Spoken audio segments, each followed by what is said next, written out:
القصيدة العذب وحروف الجزال ما تليق الا على بنت الاصول.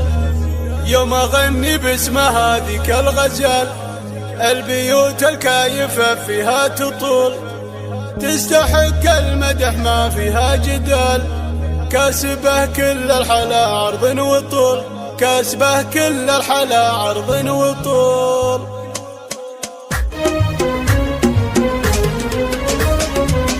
القصيدة العذب وحروف الجزال ما تليق الا على بنت الاصول. يوم اغني باسمها ذيك الغزال البيوت الكايفة فيها تطول، ولا تزين الا بمل بنت الرجال الاصيلة بنت شيال الحمول، الاصيلة بنت شيال الحمول، تستحق المدح ما فيها جدال، كسبه كل الحلا عرض وطول، الاميرة بالحسن مضرب مثال، الملامح فاتنة والزول زول، إيها ملساس الفخر والراس عال، بنت قوم العز وكبر الزحول، بنت قوم العز وكبر الزحول، بنت ابوها عزيز ومهما يقال، ورثك يا شامخة طيب وقبول، الملاك اللي ملامحها خيال، عين حر وطرفها طرف خجول، مهرة فيها المزايا والخصال، الجمال اللي خذا كل العقول، الجمال اللي خذا كل العقول،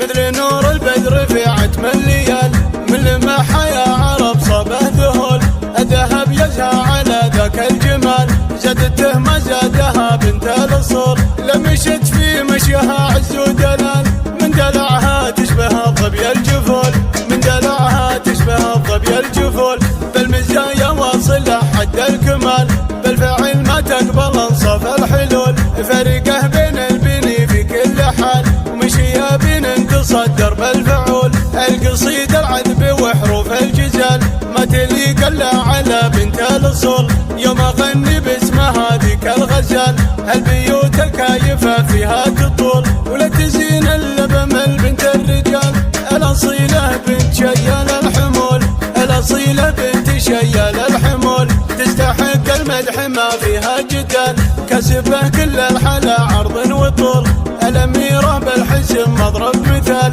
الملامح فاتنة والزول زول، إيها ملساس الفخر والراس عال، بنت قوم العز وكبر الزحول، بنت قوم العز وكبر الزحول، بنت ابوها عزيز ومهما يقال، ورثك يا شامخة طيب وقبول، الملاك اللي ملامحها خيال، عين حر وطرفها طرف خجول، مهرة فيها المزايا والخصال، الجمال اللي خذا كل العقول، الجمال اللي خذا كل العقول، مثل نور البدر في عتم الليال، من لمحها يا عرب صبه ذهول، الذهب يزهى على ذاك الجمال، زادته ما زادها بنت الاصول، لمشت في مشيها عز ودلال، من دلعها تشبه الظبي الجفول، من دلعها تشبه الظبي الجفول، بالمزايا واصله حد الكمال، بالفعل ما تقبل انصاف الحلول، فرقه بين البني في كل حال،